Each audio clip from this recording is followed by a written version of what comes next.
Nah, konsekuensinya ini ada membawa postulat ini membawa beberapa konsekuensi. Ya, seperti halnya teori relativitas khusus membawa konsekuensi tadi dilatasi waktu, kontraksi panjang dan sebagainya. Ini juga sama. Postulat relativitas umum membawa konsekuensi bahwa keberadaan massa atau gravitasi ya ini mendistorsi ruang dan waktu, melengkungkan ruang dan waktu ya. Sehingga kurvaturnya ini melengkung, sesuatu yang melengkung, terdistorsi ya. Yang kedua adalah kurvatur kontinum ruang dan waktu, sesuatu yang melengkung ini memiliki efek yang sama pada relativitas khusus ya, bahwa waktu melambat dimensi menjadi menyusut dan sebagainya ya. Sebagaimana dilatasi waktu dialami oleh benda bergerak dengan kecepatan tinggi. Ya, sejauh ini bisa dipahami tidak? Kalau tidak kita ulangi. Apa yang susah? Bagian mana yang belum bisa? Sudah, Pak. Sudah ya? Nah, ini hubungannya dengan gravitasi bagaimana? Nah, gravitasi kan Theo Newton bilang gravitasi adalah tarik-menarik antara dua objek, misalnya bumi dengan matahari. Ya. Ini karena memiliki massa Fg sama dengan G M besar M kecil per R kuadrat. Seperti itu ya. Nah, ini belum ditemukan. Tapi menurut gerak Newton, F sama dengan M kali A. Ya. Ini harusnya bergeraknya kan tidak dipercepat, tidak diperlambat. Oke?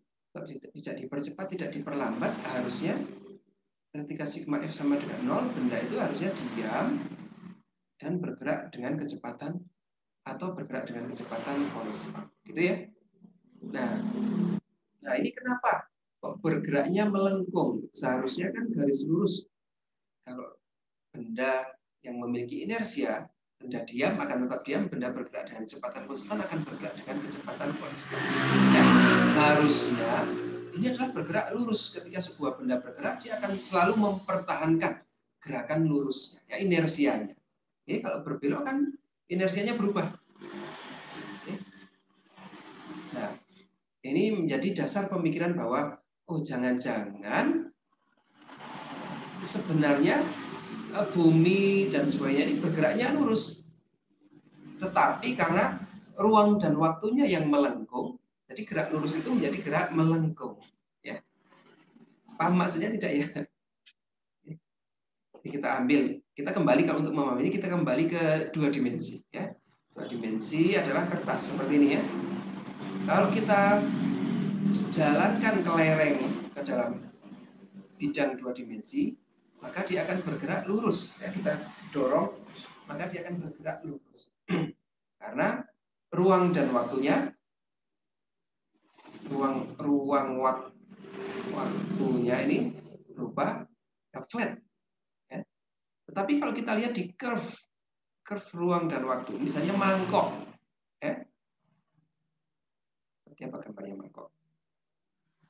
Ini ya, dilihat dari atas, maka kita beri gaya si kelereng ini. Sebenarnya si kelereng ini kan bergerak lurus. Ya. Kalau kita lihat dari dua dimensi, dia lurus gerakannya. Tetapi secara tiga dimensi menjadi berputar, menjadi curve. Ya. Untuk curve space-time. Oke. Nah, seperti itu juga dengan gravitasi ini yang mendasari Einstein untuk berpendapat bahwa jangan-jangan kurvatur tempat di mana dua-tiga dimensi kita ini juga melengkung, ya. Bukan sesuatu yang flat, tetapi melengkung. Ya. Dan apa yang membuat sebuah ruang waktu melengkung? Ya, kita sebut sebagai kontinum ruang dan waktu terdistorsi. Ya. Bahwa di sini, oh ternyata ruang dan waktu ini yang kita bahas kemarin, kontinum ruang dan waktu. Kenapa kok ruang dan waktu ya? Karena terpisah, ya. Tidak bisa dipisahkan. Ya, ruang di situ, waktunya juga spesifik untuk ruang tersebut. Ya. Nah, kontinum ruang dan waktu terdistorsi oleh benda yang berkecepatan tinggi. Seperti kemarin kita bergerak relativitas khusus ya, ketika benda bergerak dia waktunya menjadi memanjang, panjangnya memendek. Jadi seolah-olah terdistorsi si ruang waktu ini. Ya sama seperti ini ya, terdistorsi. Kalau benda yang bergerak, dia mendistorsi ruang dan waktu. Oke?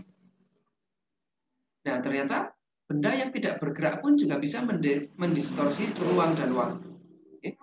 Ketika benda tersebut memiliki massa yang sangat besar atau masif, ya, memiliki energi yang sangat besar. Jadi energi kan bisa dari energi kinetik. Kemarin ya, energi yang Newton apa mc kuadrat minus mc kuadrat. Ini ya, ini kan energi total. Energi total adalah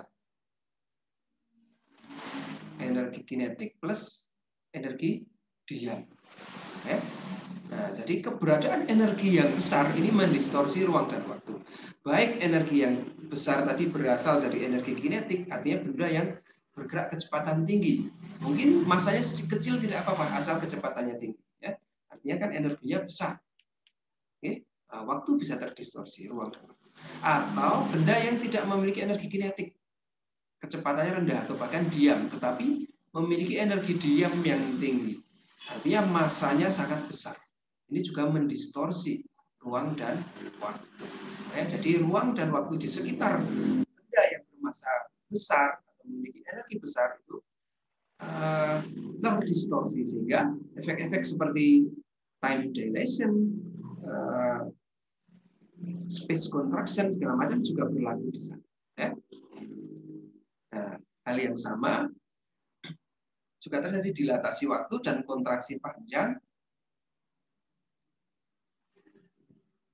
juga terjadi pada area di dekat medan gravitasi. Ya, jika di situ ada medan gravitasi, jika di situ ada massa, maka kontraksi panjang dan dilatasi waktu juga akan terjadi di sana. Oke. Besarnya dilatasi waktu pada benda berapa delta T, ya, dan delta T0 dan L0 pada benda yang dekat dengan medan gravitasi.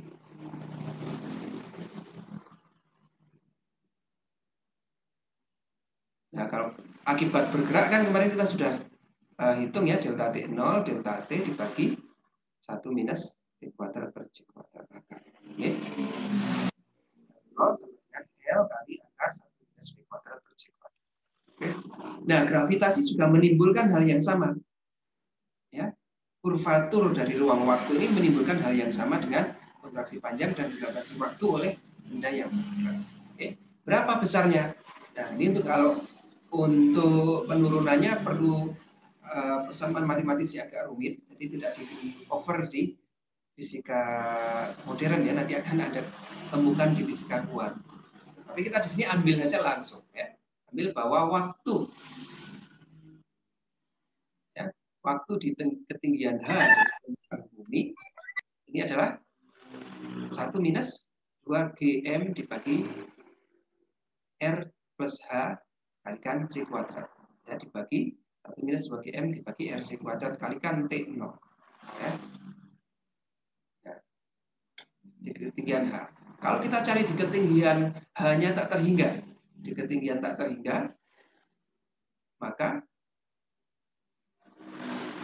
berapa? Oke. Maka kita bisa bandingkan di ketinggian H dan ketinggian H tak terhingga. Kita bisa bandingkan T terhadap T0. Ya.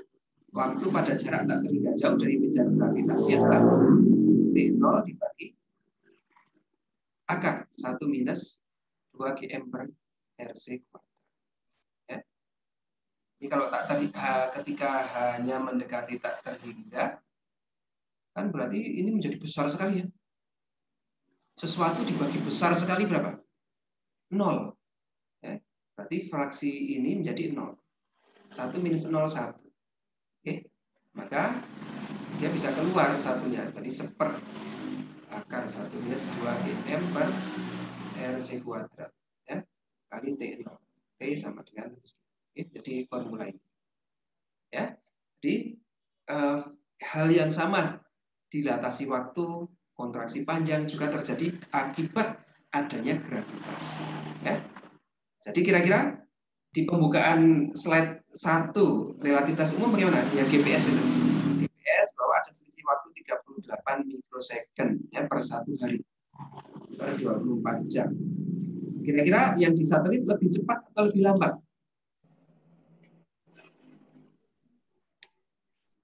Ya. Gimana?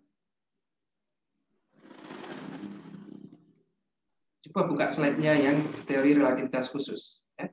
Yang di satelit kira-kira lebih lambat atau lebih cepat 38 milisecond ya. Mikrosecond. Kalau kita lihat dari relativitas khusus, bagaimana? Relativitas khusus, si satelitnya bergerak dengan kecepatan tinggi, maka waktu akan melambat di sana. Waktu akan melambat di satelitnya. Oke. Dari relativitas khusus, waktu melambat di satelit. Tetapi dari relativitas umum,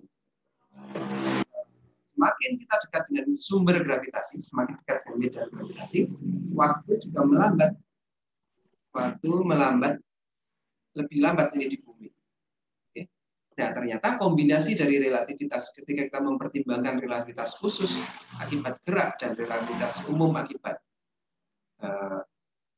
gravitasi, ini kita temukan bahwa ternyata jam di satelit lebih lambat, 38 mikrosecond lebih lambat terhadap waktu di bumi. Ya.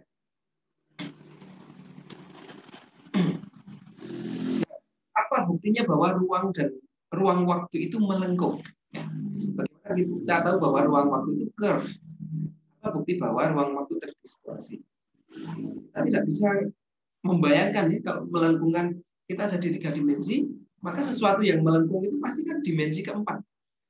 Sulit, otak kita tidak nyampe untuk membayangkan.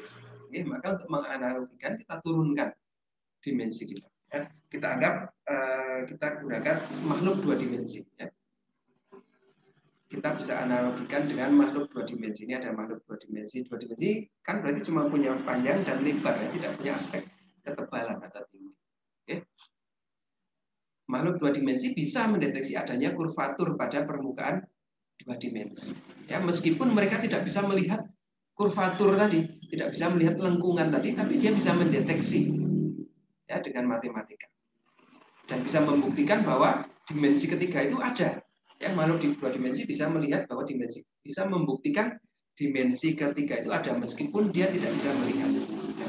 Bagaimana cara membuktikannya? Ya, dengan analisis. Ya, kita tahu bahwa misalnya sifat lingkaran